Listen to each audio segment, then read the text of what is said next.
ازيكم يا حبايبي؟ عاملين ايه؟ يا رب تكونوا بخير. النهاردة ان شاء الله هنقدم صنف حلو، طاجن السعادة. ربنا يجعل ايامكم كلها سعادة. الكافيهات بتقدمه، بيعجب الناس كتير، وكتير بيسألوا عليه، وده يعتبر الترند. فهنشوف كده النهاردة هنعمله ازاي مع بعض. بس ما تنسوش لايك وشير واشتراك في القناة، وتصلوا بينا على النبي. وتعالوا نشوف مقاديره وطريقته مع بعض. يلا بينا. هنسمي الله ونجيب معانا بيضة كده بدرجة حرارة الغرفة، بيضة واحدة بس مع فانيليا، ونضربها كويس قوي. بعد كده نحط نص كوباية من السكر، ويعني نضربهم ضرب كويس لحد ما السكر يدوب خالص. وبعد كده بنزل بقى بالزيت، يعني حوالي تلت كوباية من الزيت. وبعد كده برضو بقلبهم كويس قوي. ودي كوباية من المية الدافية، دافية مش سخنة. وبعد كده بنزل بكوباية من الدقيق المنخول، وبقلبها كويس قوي قوي لحد كده ما الخليط بتاعي يتجانس. ولو احتجت، يعني انا معايا المية الدافية الكوباية دي، يعني بضيفها على حسب الايه احتياج الدقيق، لحد ما اوصل لقوام الكيك المطلوب. وبعد كده ضفت كوباية من النشا، معلقة من النشا، ومعلقة من البيكنج باودر، ومعلقتين من الكاكاو. وطبعا يعني نراعي ان احنا نستخدم كاكاو يكون نوع كويس، عشان ده بيفرق قوي قوي في طعم الكيك. وبعد كده ضفت معلقة من الخل مع رشة بين صوابعي كده، يعني زي ما انتوا شايفين، من الكربونات الصوديوم. ودي تعتبر محسن طبيعي للكيك، يعني يغنيكي عن انك تستخدمي او تشتري محسنات ايه جاهزة.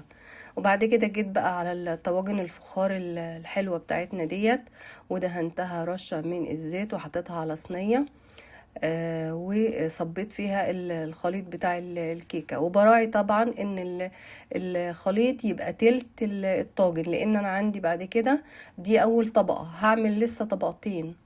فالكيك بعد ما يتخبز عايزاه يبقى يدوب تلت الطاجن، يعني تراعوا الحتة دي قوي.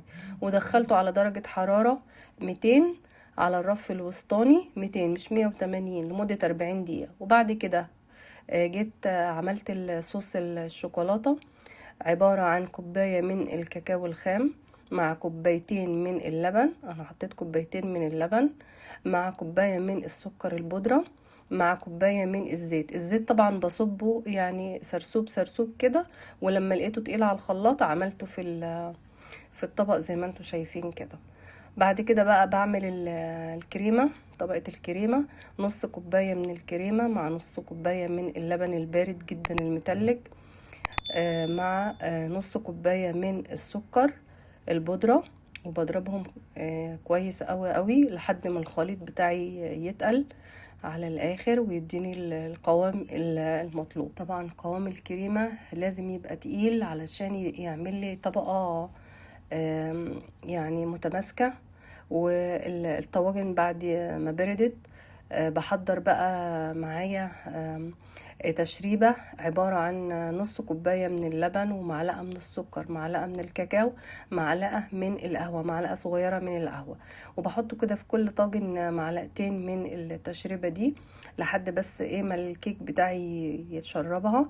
هي ما شاء الله الكيكة خفيفة جدا وهشة، يعني انا كان نفسي والله افتحها واوريها لكم. طالعة بالمقادير دي جميلة جدا.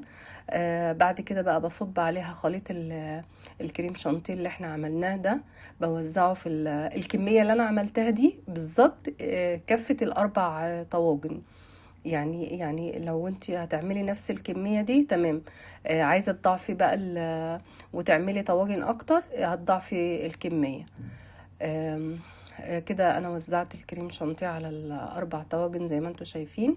وبرجع بقى بسويها كده بالمعلقة، عشان بس ايه لسه هرجع احط طبقة من الشوكولاتة، بسويها كده. وزي ما انتوا شايفين طبقة الكريمة اهي وتقيلة يعني.